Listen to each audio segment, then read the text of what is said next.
By referee Ray Lewis to allow such an important replay to go ahead in swirling snow and rain, and with wind gusts of 70 miles an hour, was a brave if debatable one. But all credit to Everton and Borough for the way they set about the task at hand. From the start, Everton, with Trevor Steven fit and Paul Power playing his first senior game since September, took the game to their opponents. As early as the 7th minute, there was a good chance for Adrian Heath.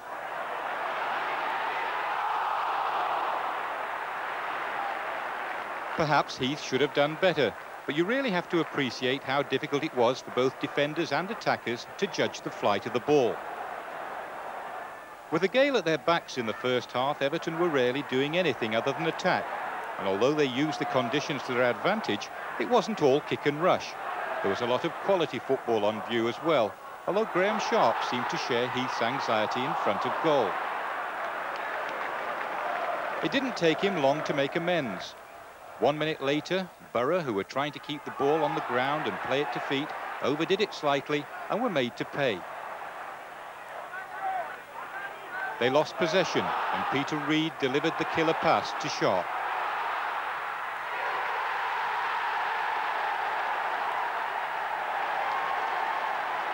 Sharp's 19th goal of the season and his 6th in the current FA Cup campaign. But I must say I enjoyed the seemingly tireless Peter Reid's contribution just as much as Sharp's clinical finish.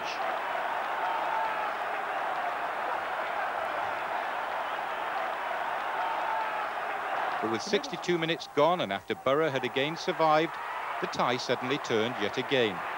A huge boot upfield found substitute Kernahan's head.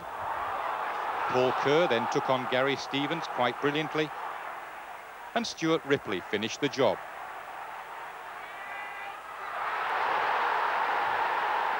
5,000 travelling Middlesbrough fans suddenly sounded like 50,000, and why not? It was a terrific goal in every respect.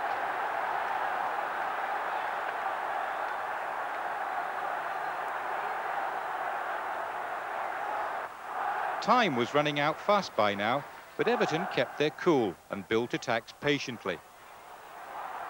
This next one sees Heath set up Trevor Steven.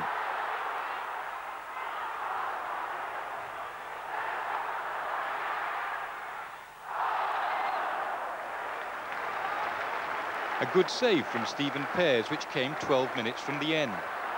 The tension for both sets of fans was now almost unbearable, but as the tie entered its 292nd minute, and with just 7 minutes left of the game, Everton took the lead again.